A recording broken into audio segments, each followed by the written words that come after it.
courage, limit the eye contact with me, please.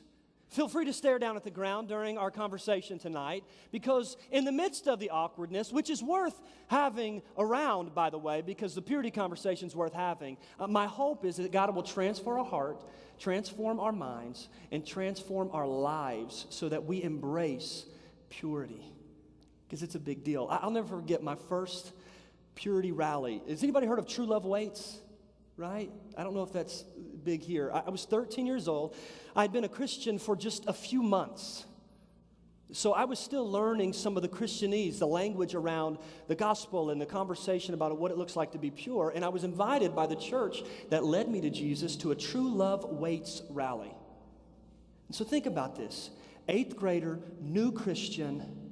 My dad had just given me the conversational notes concerning the birds and the bees maybe a year earlier.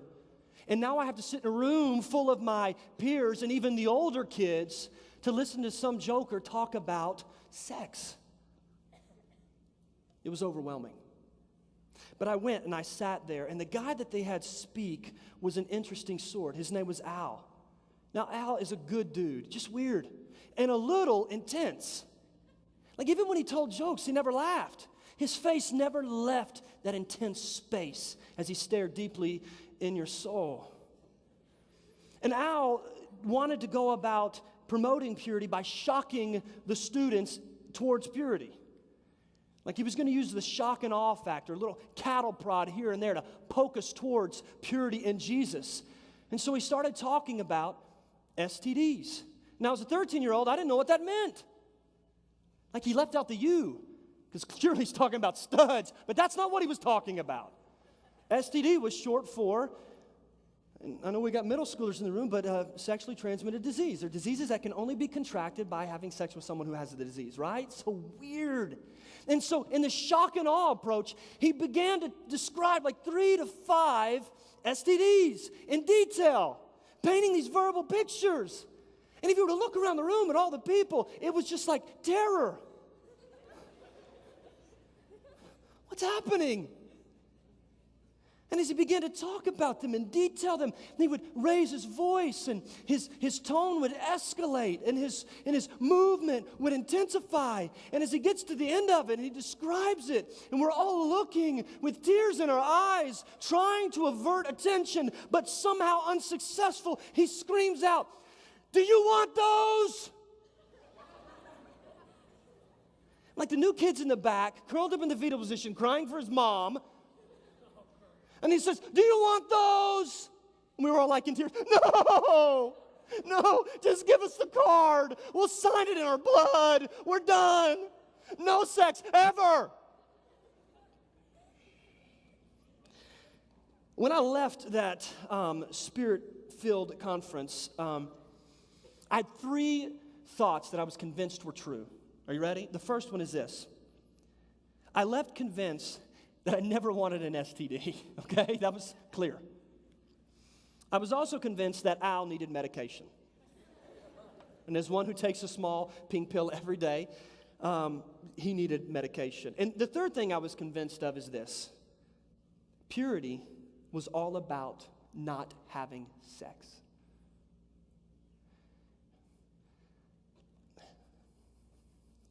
Purity is so much more than that. Purity is less about what we're not doing and more about who we are becoming in Christ.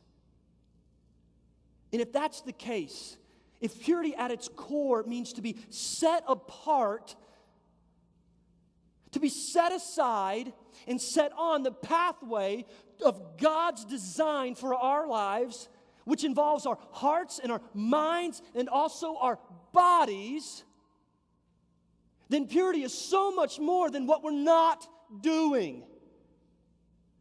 And so tonight, as we hopefully begin, because I'm not convinced it's already started, but we begin a purity revolution, we'll understand from God's word as to what purity actually is and how we can walk in the pathway of purity from this day forward.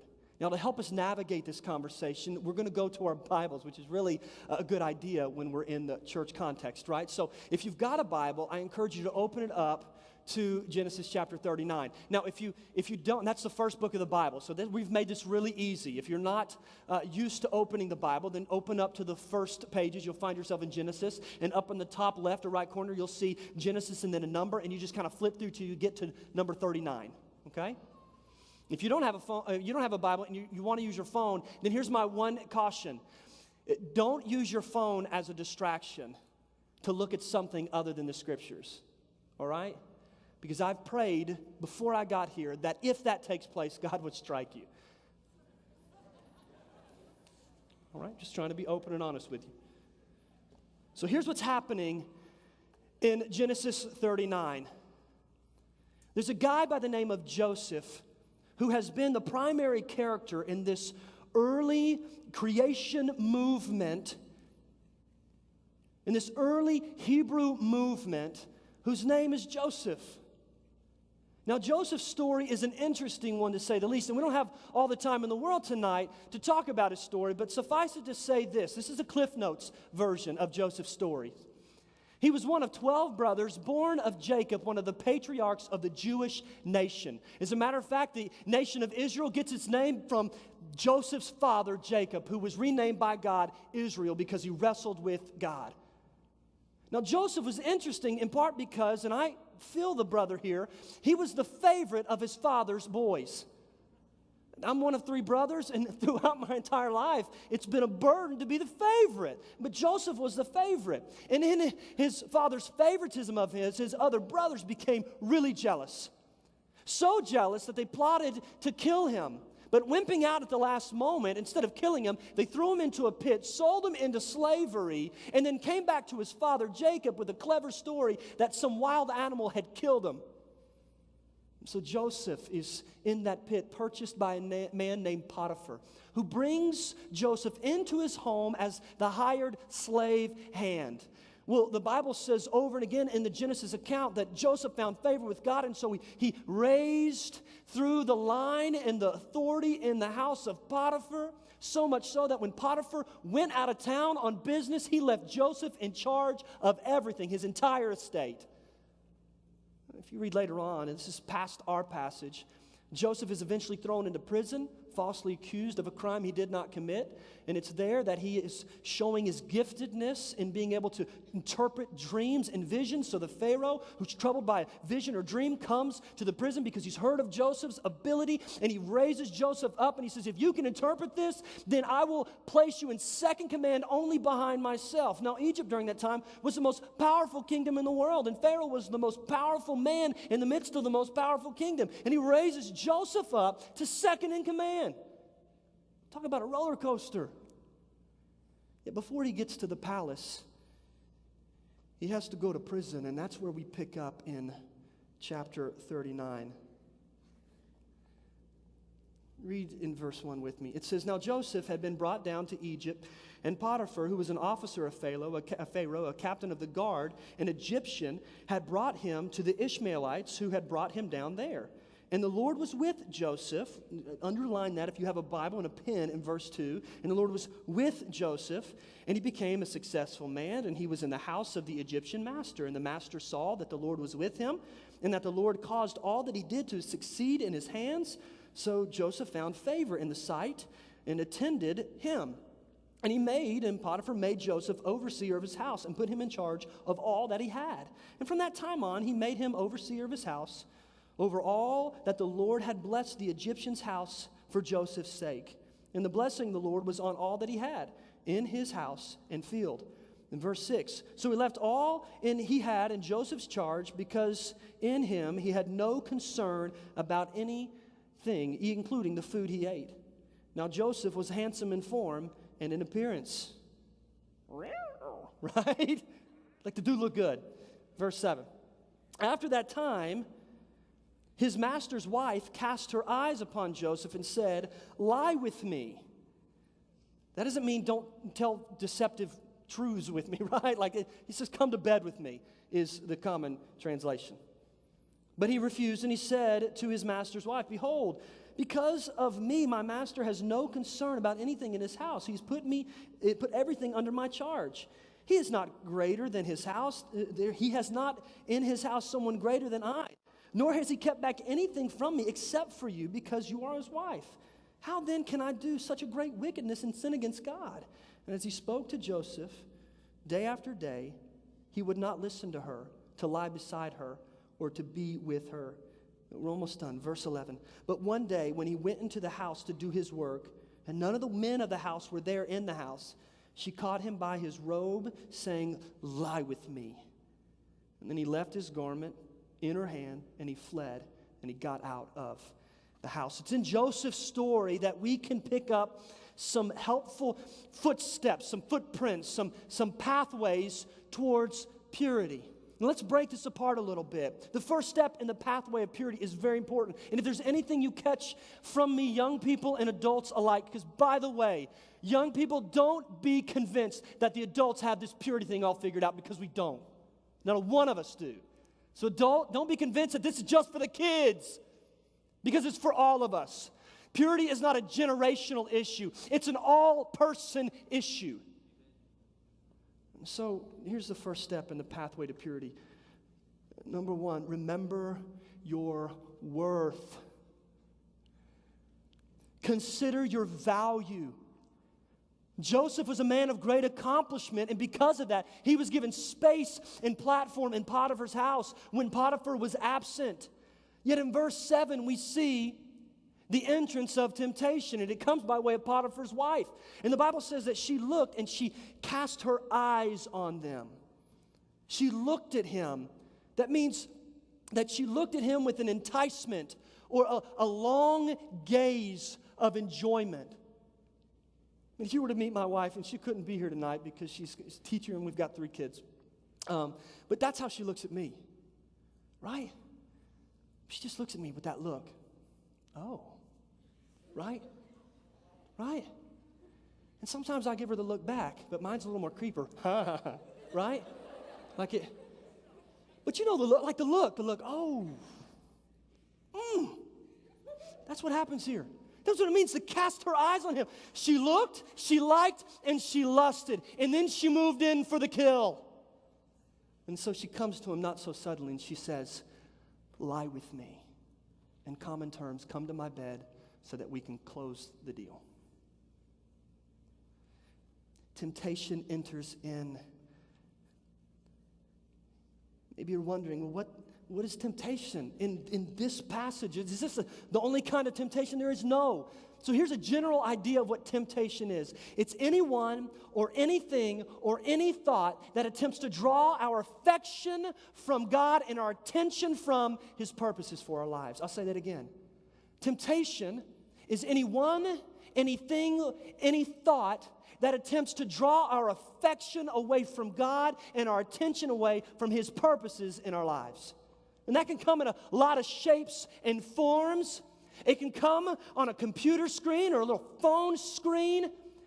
It can come by way of what's up here in our mind, or what we entertain in our heart, or what we take part with our hands and our bodies. So we see temptation enter in here. And temptation can at times, sometimes be subtle. As in this case, it's often straightforward. Come to bed with me. But it's always strategic. Hear me. Temptation is always strategic in that it is strategically positioned to strike where you and I are vulnerable, where we're weak. And I find in my own life, and I see in Joseph's life, that when temptation strikes where we are vulnerable, we must strike back with why we are valuable. Joseph knew his worth. Joseph had a decent idea of his value. Now maybe you're thinking, well, what makes Joseph worthy? Or what makes Joseph valuable? Now some might assume it's his accomplishments. The dude had the resume. He was the bomb.com, right? He was the man. He was a favorite of his dad, which means he was special. Again, I know. He rose to respectability in the house of Potiphar. And later on, he rises to authority in the land of Egypt. But it wasn't his accomplishments that made him valuable. Some might suppose it was his appearance. In verse 6, the dude looked good. It says he was handsome. The language there means that he was extra emphatically good looking. But it wasn't his appearance that brought him value. And listen, some of you need to hear that. It's not what he looked like or what others thought he looked like that brought him value. So what made him valuable? We saw it earlier in verse 2. You see it later on in verse 21, and I'll read there. Here it is. Here's how Joseph knew his worth, his value. Verse 21. But the Lord was with Joseph.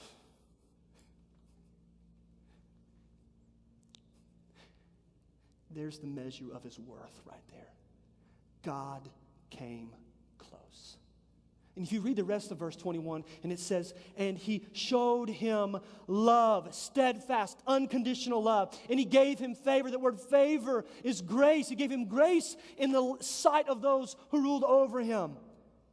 Joseph's value was not in his accomplishments or his appearance. It was in the reality that he was accompanied by the love and the grace and the presence of God. God came close. Therefore, Joseph knew his value. God does not come close to those whom he does not value, who do not have inherent worth, because God placed the worth there. And so when temptation strikes where we are vulnerable, we need to strike back with the mindset that we are valuable. For Joseph, he was able to stand under the weight of that abrasive temptation because he knew God was close, that God showed love, and that God gives grace. And it was God's nearness that founded his identity and fueled his resiliency in the face of temptation. Joseph resisted in the face of mounting pressure, in part because he knew he was worth more than some cheap temporary thrill. Remember your worth. I have 2 daughters. Some of you from FBC, you've met them. They were at beach camp this past year. I have a 6-year-old named Brooklyn, and she's a doll baby. I mean, she's beautiful. And I've got a little 2.5-year-old Nora Beth, who's got hair all the way down to the small of her back, and she just walks around, and she just exudes like bubbly joy, right? She's my favorite. It's not even close. Anyway, so I have these 2 daughters. Some of you kids are like, are parents allowed to have favorites? We all do, right? Your parents are like, we love you equally. It's not true. Anyway, so I have my 2 daughters. I have my Brooklyn, who's 6, and my Nora Beth, who's 2. Let me tell you a little bit about Brooklyn. Brooklyn is a new Christian. I don't have time to go into the joy that brings to my heart, but man, she has trusted Jesus. This simple, childlike faith, knowing that she's broken and a sinner and that God sent Jesus to be the hero of her life and to instill in her the value that God has for her, right? Beautiful story. Here's what else I want to tell you about my Brooklyn. Though she is flourishing in her young and childlike faith, she is awfully dramatic. She gets that from her uncle. But she's dramatic. Daddy, I love him. This little punk redheaded kid at my church, whose daddy gave me permission to spank him anytime I wanted, whether he advanced to my daughter or not. But Daddy, I love him.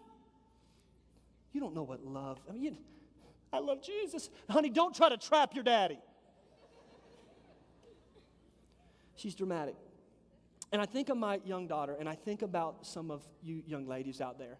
I think about your life and your journey. I think about what you go to find value, to feel worthy. And you know what I want as a dad of 2 daughters? Do you know what I'm hungry for? An example to point my girls to. Now, their mama does a good job, but there's coming a day, and all the parents in the room understand this, where we're going to be less cool to our kids. So they're going to need some other folks to look at. And I have this dream. I have this vision, this dream of holding her by one hand and walking her around some young ladies like that are represented in this room and just saying, you see that girl right there? You see her? She knows her value. She knows what she's worth. Follow her. How long for that? How long to be able to point my girls in that direction? Not the girl who posts a picture on social media platforms in her bikini because she longs for the approval that comes from a like button or a fire emoji. You're selling yourself short. You're worth more than that. The kind of young lady who knows her value. Not the young lady who finds her value in the opinion of some hormonal, pimple-faced, self-proclaimed stud who would gladly leave you disappointed if he finds a better option. But a young lady who stands with a deep sense of confidence because she knows I'm worth more than that. And the same goes for you, young men. Who am I going to point to? Man, if there's a purity revolution, then I got hundreds to choose from. But if we're going to get there, that pathway to purity begins with knowing our worth. Joseph knew to whom he belonged, and it was the God of the universe who loved him and gave him grace. Do you know how worthy you are, how valuable you are? And you say, man, I don't feel like that. And maybe you're that loner who sits at school by yourself and you wonder why no one has the time of day for you. Can I just tell you something? Don't look through those lenses and see and measure your value. Can I just encourage you to look through another lens? You know, it's covered in blood. And it's not always so easy to look at because there's a lot of pain and suffering involved. But I would encourage you to look through the lens of the cross of Jesus Christ. Because it's there that we see God's desire to come close to all of us through his son Jesus. Now hear me. You were worth the suffering, the scourging, the beating, the mockery, the spitting, the jeering, the nakedness, and the eventual death of the only Son of God. That's how much you are valued. And so you remember that. Paul would say it this way in 1 Corinthians chapter 6, verses 19 and 20. He says, look, don't be confused. You are not your own. You were bought at a price, a very high price. Why? Because God values you. So remember your value. And when we remember how much we're worth to God, we're less likely to sell ourselves short for some cheap thrill. So remember your value. And lastly, we're going to run through this real quick, but I want you to hang with me. Recognize the whoa moments. Like, whoa! You ever had one of those moments? Like my son will come up to me, he's like, Dad, I need $38. Whoa! Wait a minute, something ain't right here. Hey, Dad, what's your password to your computer? Whoa! Right? No, I'm not falling for that. You know, Joseph had one of those whoa moments. It's in verse 7 and in verse 8. When it says Potiphar's wife came to him and said, come lie with me. But he, in verse 8, refused. He responded with a firm, whoa. That's not my story. That's not what I'm worth. That's not where I find value. Perhaps for Joseph, this was an unexpected advance. But maybe, just maybe, it was an unwelcome advance. And we see that in his response. And in his response, we find some, I think, practical ways for fighting against temptation in order to live a life of, whoa, no, not me. I'm not going to be part of that. One of those points of unwillingness was he was unwilling to disrespect Potiphar. In verse 8 and 9, he shows some of his motivation to his refusal and his resistance. He says, your husband has left everything under my charge except you. I can't do that to him. He trusts me. He was unwilling to engage and say yes to this temptation because he did not want to disrespect Potiphar. In other words, he was resistant. Young people, hear me out. And just this is going to stretch some of you for a minute, but I want you to think about this. Clearly, none of you are married right now. But maybe you're in a relationship, and I want you to hear me. That young man or that young woman is likely not going to marry you. So when you are together, and perhaps you are alone, and you feel that pull and draw of temptation,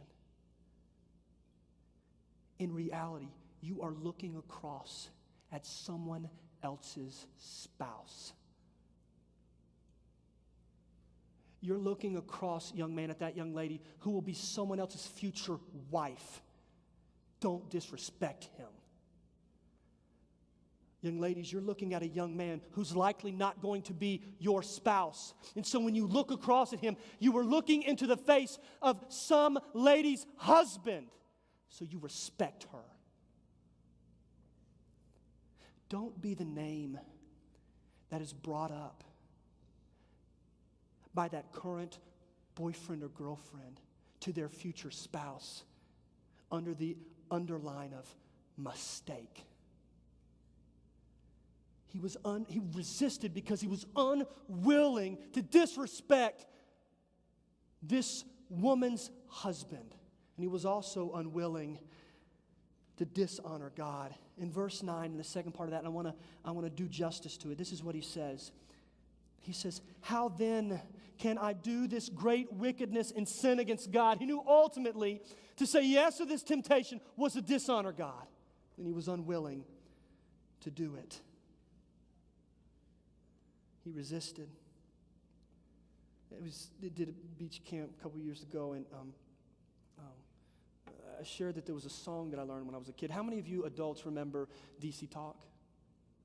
Yeah. For those of you who are younger and born after 2000, DC Talk was a group that was a kind of a fringe, controversial Christian group, kind of hard Christian music where we get the songs like Jesus Freak. Does that ring a bell? Really profound lyrics, right? The second verse of that song says, I saw a man with a tat on his big fat belly. It wiggled around like marmalade jelly. Let that soak over you. It took me a while to catch what it said because I had to match the rhythm of his belly with my head. Jesus saves is what it raves in a typical tattoo green. He stood on the box in the middle of the city and he claimed to have a dream. Don't you feel like moved and inspired by those lyrics? Well, this group, DC Talk, great writers, perhaps met the most, controversy with their song entitled, I Don't Want Your Sex for Now. It's the name of the song. Which is interesting if you just knew the title. Like, well, does that mean you want it later? Anyways, but it said, I don't want your sex for now.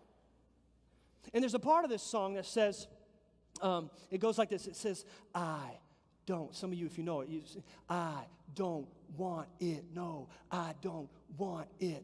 I don't want. And then they kind of go up some octaves and they go, yo, sex for now. Right? Right? Isn't that great? Some of you won't remember anything I said tonight except for that. You remember when that loser was like, no? Anyway, so that's a song of resistance, right? That's the common day lingo that Joseph used. I refuse. I resist. I don't want your sex for now. And I have this vision, another vision of some young men and some young lady who are being advanced upon by that person who does not belong to them, and you don't belong to them. And they're getting all hot and steamy, and maybe they're not as straightforward as this lady was, but they're subtly coming onto you, and you know what they want, and you know what they're looking for, and maybe for a moment you kind of break away, and you go, look, I'm worth more than this. This is not what I want to be. And as you're wrestling in your mind on how you're going to handle this, you start resisting, and maybe that resistance starts coming out in a hum.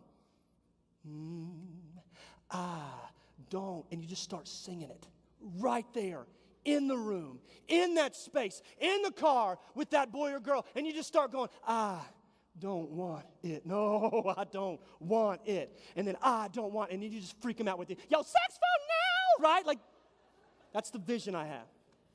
Where some students say, look, I don't care what it takes. You're going to know that this isn't going to happen.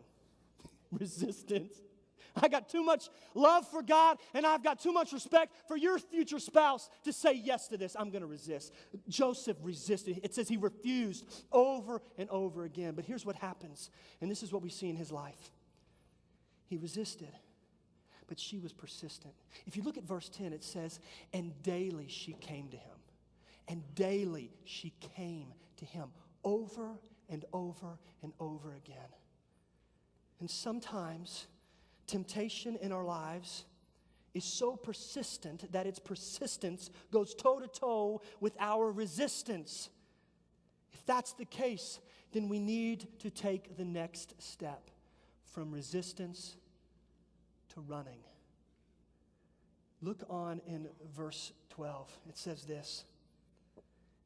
And she caught him when no one else was in the home. It was just them. She caught him by his cloak. That was his outer robe. And she said to him, come to bed with me. Now, our translations don't do that sentence that she says, come to bed with me, justice, because every word there is in the emphatic. It's almost like she is screaming by way of demand, come to bed with me. In other words, I run this house. You come with me. And his resistance was met with persistence. So what does he do? He wiggles out of that robe, that cloak, and he takes off running. The Bible says, and he fled from that place. Some of you might think of running away as a sign of cowardice, but when it comes to temptation, it's a sign of courage. He ran. This is a biblical theme. 2 Timothy 2:22, Apostle Paul says to young Pastor Timothy, flee, run from the evil desires of your youth and pursue righteousness, faith, love, and peace, along with the one who calls on the Lord out of a pure heart. 1 Corinthians chapter 6, verse 18, he says, flee from sexual immorality. That comes from the Greek word porneia, which is a general term for any kind of sex outside of God's design for marriage, including the body or the mind. And he says, run from it.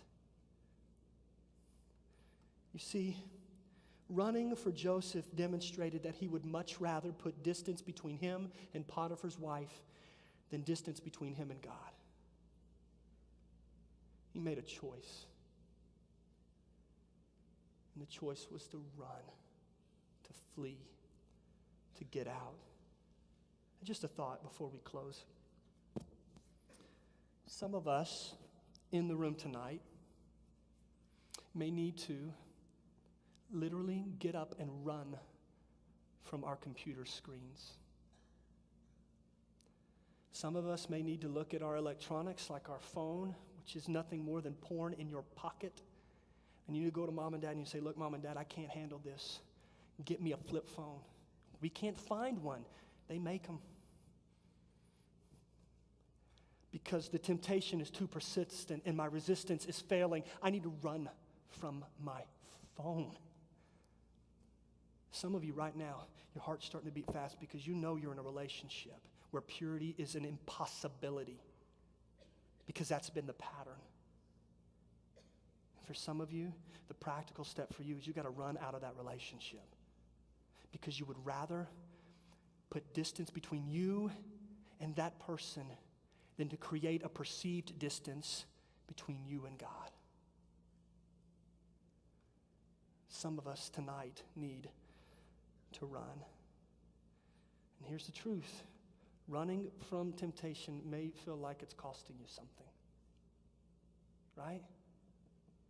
I mean, for Joseph, it did. If you read on the rest of the story, the lady sees, Potiphar's wife sees there's no one around. She's got his cloak in her hand. And she begins to cry out, and she tells Potiphar an untrue story that he tried to assault her, to take advantage of her. Potiphar believes his wife, and in anger has Joseph tossed into prison. It cost him his freedom. I don't know what running away from that temptation is going to cost you. I don't know if it's a relationship. I don't know if it's the ease of a phone. I don't know what it is. But I hope that you'll find that Jesus is worth it. I imagine for Joseph, he thought that it was better to sit in a literal prison with guards for the sake of purity than to sit in a spiritual prison of guilt as a result of impurity. And so he ran. Some of us need to put on our running shoes tonight and run away. That's the pathway to purity. We need to choose our woes, and we need to resist. And for many of us, we need to run. Maybe you're here tonight, and I'll close with this thought. Maybe you're here tonight, and you're sitting among a group of people, and you know you've already blown it.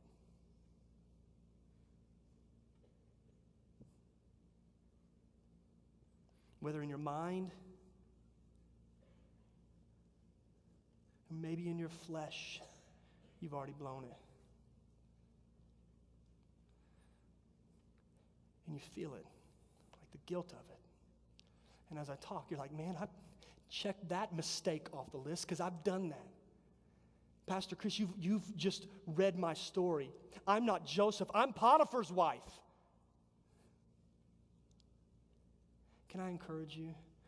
The same God who loved Joseph and showed him steadfast love and offered him grace and favor is the same God that loves you right now. And he wants to write that message on your life. He wants to write that story on your heart. He wants to radically transform you so that you're no longer a treasure that's been tainted, but a trophy of grace who is marked by the King who loves you. So tonight, you can commit again. God is a dealer in fresh starts, in new beginnings. And I know, because I know my Jesus, that he longs to create that in you. Jesus is not a dealer in guilt, but of grace. So if you've blown it, that doesn't have to be your story anymore. Let's all bow our heads all across the room tonight.